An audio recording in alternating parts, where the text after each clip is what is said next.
আসসালামু আলাইকুম রহমতুল্লাহি ওবারাকাতুহু।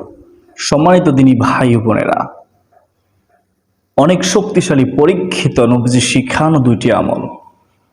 এই দুটি আমল আপনি কয়েকদিন করে দেখুন, নিচ্ছকে ফলাফল দেখে আপনি অবাক হয়ে যাবেন ইনশাআল্লাহ আজ্জা ওয়া জাল্লা। ওযু করার সময় যদি আপনি দুটি আমল করতে পারেন তাহলে 4টি পুরস্কার আপনি পাবেন। 4টি পুরস্কার কি? 1 নম্বর পুরস্কার হচ্ছে আপনার জীবনের গুনাহ আল্লাহ তাআলা মাফ করে দিবেন। সুবহানাল্লাহ। আমরা জানা অজানা সগীরা কবিরা কত গুনাহ করি, আমাদের গুনাহ মাফ করে দিবেন আল্লাহ তাআলা খুশি হয়ে। 2 নম্বর পুরস্কার হচ্ছে আমরা যদি দুটি আমল করতে পারি তাহলে আল্লাহ রাব্বুল আলামিন আমাদের বাড়ির মধ্যে প্রশস্তি দান করবেন, বরকত দান করবেন, অশান্তি দূর করে দিবেন ইনশাআল্লাহ। 3 নম্বর পুরস্কার হচ্ছে আল্লাহ রাব্বুল আলামিন আমাদের রিজিকের মধ্যে বরকত দিবেন, আমাদের রিজিকের পথ প্রশস্ত করে দিবেন। সুবহানাল্লাহি ওয়া বিহামদিহি সুবহানাল্লাহিল আযীম। আমরা অনেকে অভাবী, আমাদের অভাব দূর করে দিবেন যিনি, তিনি কে? আল্লাহ। যদি বিশ্বাস রেখে আল্লাহ তাআলাকে খুশি করার জন্য দুটি আমল করতে পারি, যদি আমরা এই দুটি আমল করতে পারি তাহলে জান্নাতের 8টি দরজায় আল্লাহ রাব্বুল আলামিন উন্মুক্ত করে দিবেন। আমরা হাসতে হাসতে যে কোনো জান্নাতের দরজা দিয়ে জান্নাতে প্রবেশ করতে পারবো। সুবহানাল্লাহি ওয়া বিহামদিহি সুবহানাল্লাহিল আযীম। আমরা সকলে তো জান্নাতে যেতে চাই। আমাদেরও বিশ্বাস, যারা আমলকে পছন্দ করেন, যারা নবীজিকে ভালোবাসেন, যাদের অন্তরে নবীজির প্রেম আছে, আপনারা অবশ্যই এই দুটি আমল করবেন, কখনো ছাড়বেন না। আমাদেরও বিশ্বাস ইনশাআল্লাহ। তো আপনারা যদি মনোযোগ সহকারে শুনেন তাহলে বুঝতে পারবেন। আল্লাহ তাআলা আপনাদেরকে মনোযোগ সহকারে শোনার তৌফিক দান করুন। সকলে বলি আল্লাহুম্মা আমিন। সম্মানিত দিনী ভাই ও বোনেরা, আমরা কোন দুটি আমল করব? আমরা ওযুর মাঝে একটি আমল করব, তারপরে ওযুর শেষে একটি আমল করব। এই মোট দুটি আমল করব। শুনুন কিভাবে আপনার আমলটি করবেন। আমরা ওযু করতে করতে ওযুর মাঝে মাঝে আমরা এই দোয়াটি পড়ব। দোয়াটি হচ্ছে আল্লাহুম্মা গফিরনি। সকলে স্ক্রিনে খেয়াল করুন, আমি বলতেছি, আমার সাথে পড়ুন, পারবেন ইনশাআল্লাহ। আল্লাহুম্মা গফিরনি, আল্লাহুম্মা গফিরনি যানবি, আল্লাহুম্মা গফিরনি যানবি ووسع لي في داري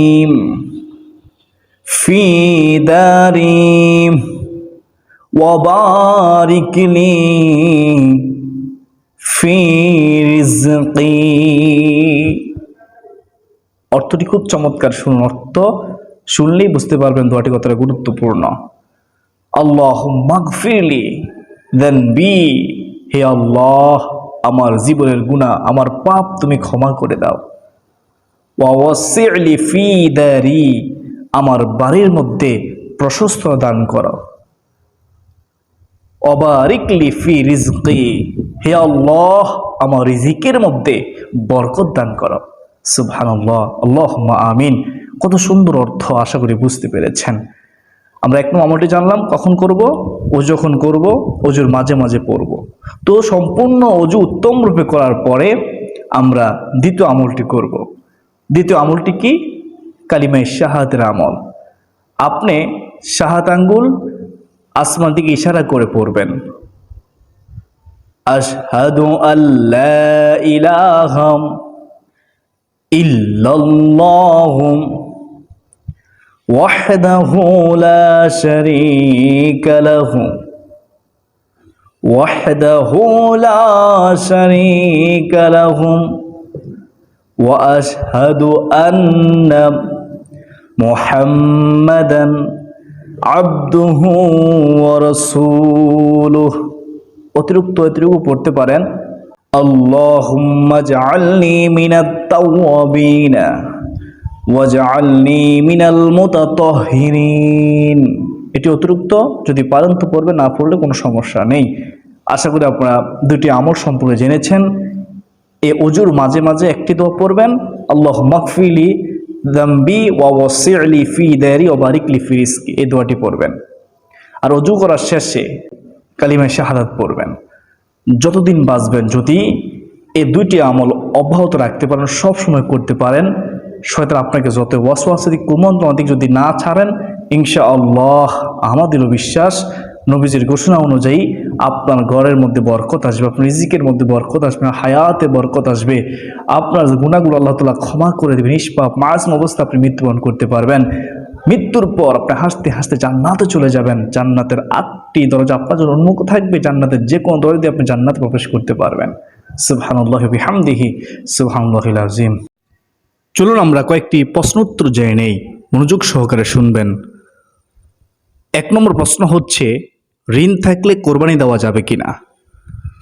এর জবাব হচ্ছে, আমি সহজে বলতেছি, খেয়াল করুন। যদি কারো ঋণ থাকে, প্রথম কর্তব্য হচ্ছে ঋণ পরিশোধ করে দেওয়া। ঋণ পরিশোধ করে দেওয়ার পরে যদি দেখেন আপনার সামর্থ্য থাকে কোরবানি দেওয়ার, যদি আপনার নেশা পরিমাণ সম্পদ থাকে, যদি আপনার উপর কোরবানি ওয়াজিব থাকে, তাহলে আপনি কোরবানি দিবেন। একটি ছাগল দিয়ে হলেও। আপনাকে গরু দিতে হবে এমন বাধ্যবাধকতা নেই, আপনার সামর্থ্য যতটুকু আছে ততটুকুর ভিতরে আপনি কোরবানি করুন। সম্মানিত দিনী ভাই বোনেরা, অনেকে আছেন ঋণ করে কোরবানি করেন, এই ভুলটি করবেন না। আপনি কেন ঋণ করতেছেন? হ্যাঁ, যদি আপনি ঋণ করে কোরবানি দিলে আপনি পরবর্তীতে সেই ঋণটি আপনি পরিশোধ করতে পারবেন, আপনার আত্মবিশ্বাস আছে, তাহলে আপনি ঋণ করে কোরবানি নিতে পারেন, কোনো সমস্যা নেই। মনে রাখবেন, ঋণ এমন একটা জিনিস, আপনি শহীদ হলেও আপনার ঋণ কখনো মাপ হবে না যতক্ষণ না ঋণ গ্রহীতা আপনাকে মাপ না করবে। তাই সাবধান, ঋণ যখন করবেন বুঝে শুনে করবেন। 2 নম্বর প্রশ্ন হচ্ছে, অজু করার সময় মাথার ওড়না পড়ে গেলে অজু নষ্ট হয়ে যাবে কিনা? এর জবাব, এর উত্তর হচ্ছে, অজু করার সময় যদি মাথার ওড়না পড়ে যায় মহিলাদের, তাহলে অজু নষ্ট হবে না, অজু হয়ে যাবে। 3 নম্বর প্রশ্ন হচ্ছে, অজু করার পর পুরুষ দেখলে অথবা অজু করার পর বেগানা মহিলাকে কোনো পুরুষ দেখলে অজু নষ্ট হবে কিনা? এর জবাব হচ্ছে, অজু নষ্ট হবে না। কেন অজু নষ্ট হবে? এগুলো তো অজু নষ্ট হওয়ার কোনো কারণ নয়। অজু মারার কারণ হচ্ছে 7টি। পায়খানা বা প্রস্রাবের রাস্তা দিয়ে কোনো কিছু বের হওয়া। 2 নম্বরে মুখ বরিয়া বমি হওয়া। 3 নম্বরে শরীরে কোনো স্থান হইতে রক্ত পুজ পানি বের হয়ে গড়িয়ে পড়া। 4 নম্বরে থুতুর সঙ্গে রক্তের ভাগ সমান বা বেশি হওয়া। 5 নম্বরে চিত বা কাত হয়ে হেলান দিয়ে ঘুম যাওয়া। 6 নম্বরে পাগল মাতাল অচেতন হইলে। 7 নম্বরে নামাজে উচ্চ স্বরে হাসিলে। এই 7টি কারণ হচ্ছে অজু ভাঙ্গার কারণ। তো আশা করি আপনারা বুঝতে পেরেছেন, মাথার ওড়না পড়ে গেলে অজু নষ্ট হবে না, বেগানা পুরুষ দেখলে অজু নষ্ট হবে না, অজু হয়ে যাবে, কোনো সমস্যা নেই। অনেকে মনে করেন অজু করার পর টেলিভিশন দেখলে, অজু করার পর গালি দিলে, শয়তান ধোঁকায় পড়ে কাউকে গালি দিলে অজু নষ্ট হয়ে যায়। শুনুন, এর জবাব হচ্ছে, আপনারা যেটি মনে করতেছেন সেটি না। গালি দেওয়া গুনাহ, কবিরা গুনাহ, এর জন্য আপনার কবিরা গুনাহ হবে, কিন্তু আপনার অজু নষ্ট হবে না। আপনি গালি দিচ্ছেন, এজন্য আল্লাহ তাআলার কাছে আপনি জবাবদিহি করতে হবে। তো আপনার অজু নষ্ট হবে না, কারণ অজু ভঙ্গের কারণ হচ্ছে, নষ্ট হওয়ার কারণ হচ্ছে 7টি। আর টেলিভিশন দেখলে, যদি আপনি টেলিভিশন দেখেন তাহলে অজু নষ্ট হবে না। অজু করার পর অনেকে মনে করেন খাওয়া দাওয়া করলে অজু নষ্ট হয়ে যায়। অজু করার পর খাওয়া দাওয়া করলে অজু নষ্ট হয় না। অনেকে বলে, এখন আবার অজু করে আসো, তুমি তো খাওয়া দাওয়া করছো অজু করার পরে। না, এটি ভুল ধারণা, অজু নষ্ট হবে না। সুপ্রিয় দর্শক মণ্ডলী, আরেকটি গুরুত্বপূর্ণ প্রশ্ন, যা সমাজের মধ্যে প্রচলিত কুসংস্কার। অনেকে আমাদেরকে প্রশ্ন করে থাকে, হুজুর, আমার দাদা মারা গেছে বা আমার চাচা মারা গেছে, এখন আমি তার জানাজা দিতে ইচ্ছুক, কিন্তু আমার স্ত্রীর ঘরের মধ্যে সন্তান আছে, এখন আমি কি করব?